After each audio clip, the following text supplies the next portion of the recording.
Hi అండి. దద్దోజనాన్ని ఇలా ఒకసారి ట్రై చేయండి. చాలా టేస్టీగా కుదురుతుందండి. దద్దోజనాన్ని నైవేద్యంగా సమర్పిస్తారండి.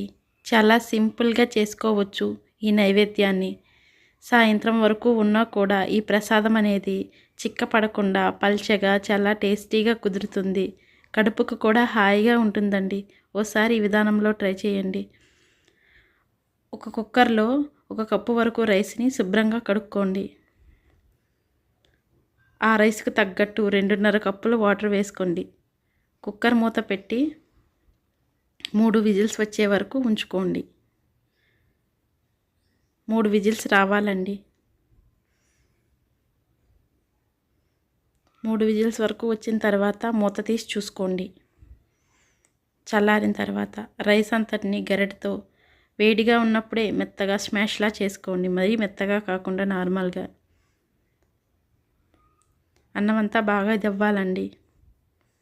గోరువెచ్చటి కప్పున్నర వరకు పాలను వేసుకోండి. ఆ పాలంతా అన్నానికి పట్టేలా శుభ్రంగా కలుపుకోండి. కొంచెం చల్లారిన తర్వాత 2 కప్పుల వరకు పెరుగు వేసుకోవాలండి. కమ్మటి చిక్కటి పెరుగు, పులవగా ఉండకున్నది తీపిటి పెరుగు వేసుకోండి. పెరుగు వేసుకున్న తర్వాత చిక్కగా ఉంటే అరకప్పు వరకు వాటరు, సాల్టు స్పూనున్నర వరకు వేసి శుభ్రంగా కలుపుకోండి. పొయ్యిపై ఒక ప్యాన్ పెట్టుకొని 3 స్పూన్ల వరకు ఆయిల్ వేసుకోండి.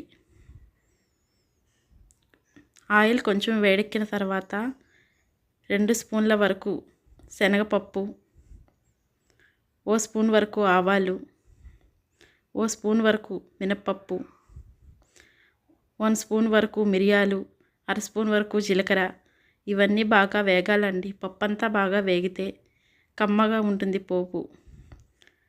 కొంచెం ఎండుమిర్చి, అల్లం ముక్కలు చిన్న చిన్నగా తరిగినవి, పచ్చిమిర్చి ఒక 5, 6 ఇవన్నీ బాగా వేపుకోవాలండి. బాగా వేపుకున్న తర్వాత కొంచెం కరివేపాకు కూడా వేసుకోండి. బాగా వేపుకోవాలండి. బాగా వేగితే దద్దోజనం అనేది టేస్టీగా ఉంటుంది. చాలా సింపుల్గా చేసుకోవచ్చు. సాయంత్రం వరకు ఉన్నా కూడా ఈ దద్దోజనం అనేది చిక్కపడదండి. ఈ వేపిన పోపంతా ముందుగా కలిపి పెట్టుకున్న దద్దోజనంలో వేసుకోండి. చాలా సింపుల్గా చేసుకోవచ్చండి. మీరు ఎప్పుడైనా ఊరు వెళ్ళేటప్పుడు తీసుకెళ్ళాలనుకుంటే దీన్ని ప్యాక్ చేసి తీసుకెళ్ళండి. సాయంత్రం వరకు ఉన్నా కూడా చిక్కపడకుండా లూజ్గా చాలా టేస్టీగా ఉంటుంది. కడుపుకి చాలా చల్లగా ఉంటుందండి. ఓసారి ఈ విధానంలో ట్రై చేయండి. అందరికీ నచ్చుతుంది. ఈ వీడియో కనుక మీకు నచ్చితే ప్లీజ్ లైక్ చేయండి, షేర్ చేయండి, సబ్స్క్రైబ్ చేయండి. Thank you for watching.